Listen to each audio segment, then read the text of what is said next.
ఇక్కడికి పిలిచి సింగరేణి సంస్థ ద్వారా మీ చదువులకు అంతో ఇంతో సహాయం అవుతుంది. ఇందులో చాలామంది డబ్బులు అవసరం లేని వాళ్ళు కూడా ఉండొచ్చు.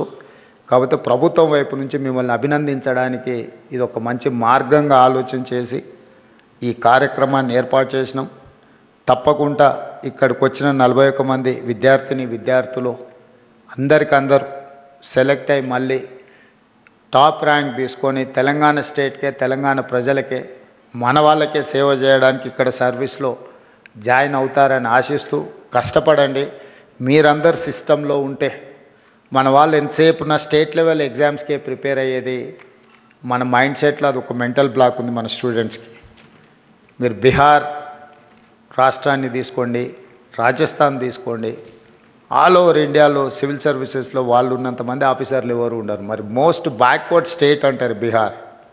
మోస్ట్ బ్యాక్వర్డ్ స్టేట్ నుంచి ఇంతమంది ఐఏఎస్లు, ఐపీఎస్లు, ఐఎఫ్ఎస్లు, అదర్ పబ్లిక్ సర్వీస్ కమిషన్ నుంచి వచ్చే పెద్ద పెద్ద ఉద్యోగాలలో ఎందుకు సెలెక్ట్ అవుతుందంటే వాళ్ళంతా ఫోకస్ పెట్టి జాతీయ స్థాయిలో ఉండే ప్రతి అవకాశాన్ని అందుకోవాలని వాళ్ళు ప్రయత్నం చేస్తున్నారు. బ్యాంకింగ్ సిస్టమ్ కూడా చూడండి, రైల్వే రిక్రూట్మెంట్ బోర్డులో చూడండి వాళ్ళ పర్సంటేజ్ ఎంత ఉంటుందో.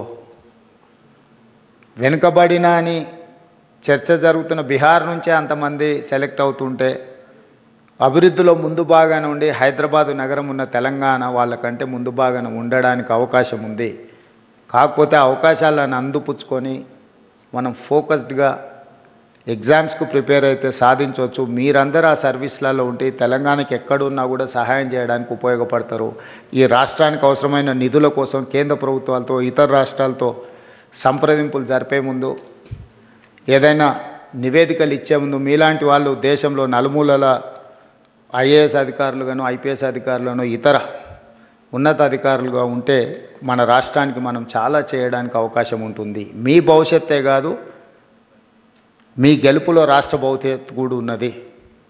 మీరందరూ సెలెక్ట్ కావాలని మనస్ఫూర్తిగా మిమ్మల్ని అభినందిస్తూ ఇంత మంచి కార్యక్రమాన్ని ఏర్పాటు చేసిన సింగరేణి సంస్థలకు, ఈ కార్యక్రమంలో పాల్గొన్న మా మంత్రివర్గ సహచరులకు, పార్లమెంట్ సభ్యులకు, శాసనమండలి సభ్యులకు, ముఖ్యంగా సింగరేణి ప్రాంత శాసనసభ్యులు అందరికీ, మా చీఫ్ సెక్రటరీ గారికి, మా అధికారులందరికీ కూడా మనస్ఫూర్తిగా అభినందనలు, ధన్యవాదాలు తెలియజేస్తూ సెలవు తీసుకుంటున్నాం మిత్రులారా.